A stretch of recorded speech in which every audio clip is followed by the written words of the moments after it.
Hey guys, Matt Lloyd here with another episode of Ask Matt Lloyd. Today I've got a very good question, and it's a good question because a lot of people struggle with this, and I need to set the record straight on this question because it's very important. So the question is from Doug Clark, and Doug, thank you for the question. He's asked, Matt, I don't have the resources to get started. Should I just quit before I get started or owe any more money? Okay, so basically Doug is asking, I don't have the resources to get involved in a business right now. Should I just quit before I even begin?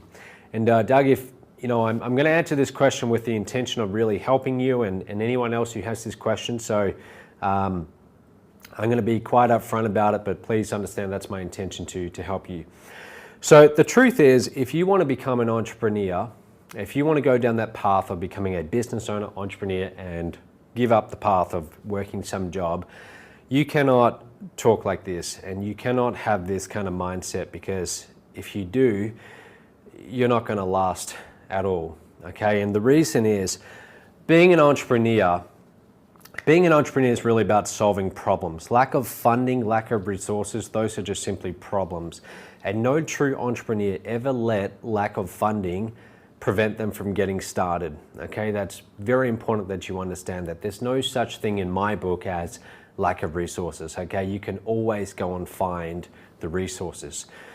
Someone once said to me, and it's always stuck with me, they said, it's not about being a person of resources, it's about being a resourceful person. And what that means is, if you want to be an entrepreneur, you've got to be the sort of person who you will find a way no matter what.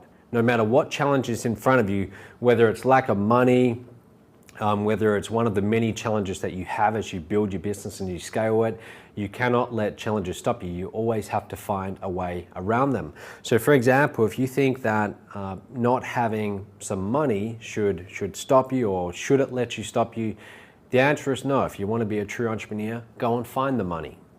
Now, when I say that to people, sometimes it frustrates them because they say, well, Matt, it's easy for you to say you've got money, but you really don't understand my situation. And the truth is, it doesn't really matter what your situation is. Okay, I know that might sound a little bit, again, I'm aware of how people might be interpreting this.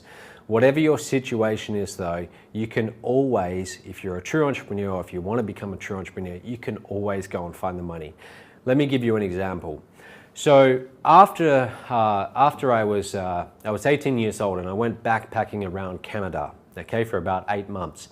So there I was, I spent almost a year on the road in Canada, and I spent just about all of my money. So I get back to Perth, Australia, I go to university, and I don't have a lot of money, okay, and I want some money. So what do? Okay, I've got a few choices. I can say, well, I can go and get a job and I can go and make $12 an hour or whatever it is, and that can just be my reality. Or I can go and create my own way of making money. Okay, I can go and create something that will bring me money. So what I did is I decided I was going to start a little lawn mowing business. Okay, so here's what I did. I printed off all of these flyers that said that I was willing to help mow lawns, clean gardens, clean houses, all of those little jobs around the house. And I even came up with a name for my business. It was called Home Helpers, okay? I didn't register a business or anything like that. I just went and made the flyers, okay? It was about that big. I printed off about 200 of them, and I walked around and I handed them all out. I put them in mailboxes around our local neighborhood. So again, about 200. Took me maybe a couple hours to hand them all out.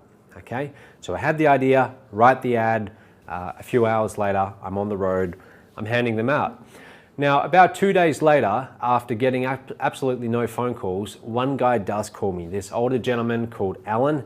He was the former CEO of a big insurance company, I found out later. Very nice guy, and he calls me and he says, I'm interested in having you come and mow my lawns. So I think, great. I travel to his house, it's about 5 minutes away. I mow his lawns, clean his garden, and I just have a great attitude about it. I work very fast, I get it done, and he sees that I'm definitely a hard worker. And he says, great, would you like to come back and do this every week? And I say, sure. And he paid me about, I think he paid me about $30 or $40, something like that, for about, I think it was about 3 hours. So I go back and, over time we start to become friends. And I think the second or third time I go back, I say, Alan, do you have any neighbors who might have some kind of work for me that I could do, mow their lawns and things like that? And he says, of course. So the next time he actually introduces me to several neighbors. Okay, so before I know it, I have 3 or 4 clients, and then I get those people to refer their friends, their neighbors to me.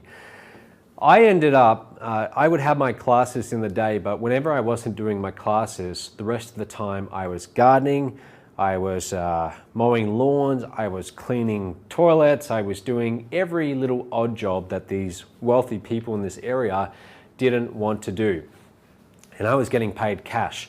And sooner than later, I was getting paid, I would wash a car and it would take me an hour and a half, and I learned to charge per job instead of per hour, because you could make more money that way. So I would say, look, I'll clean your car for $50. I'd get it done in an hour and a half. Now I'm getting $50 for every 90 minutes of work. So before I knew it, I was making very good money, over $1,000 cash in hand every week, working part-time while I was going and doing my studying. Now, that's just the way I've always done things. If I want to go and make money, I find a way to go and make money.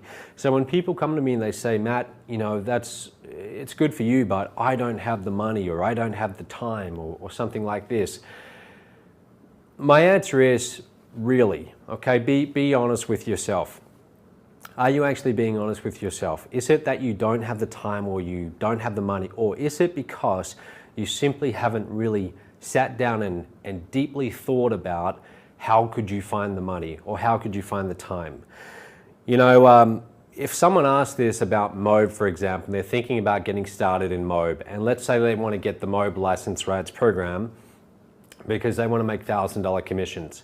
Now that's a $2,000 investment, and often, we have people that say, well, I don't have $2,000.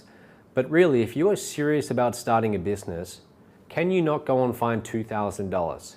You think $2,000 is a lot of money? It's really not. It's not a lot of money in the scheme of things. What could you do to go and raise $2,000? Forget about MOB. It could be any business that you want to start. Can you really not go and find some money to start that business if you really put your mind to it?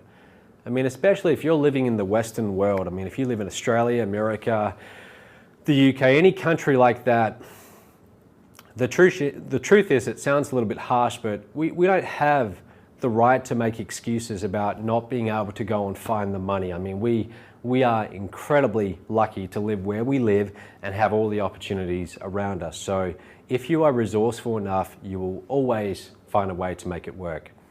Okay, so I hope that answers the question, and I'll see you in the next episode.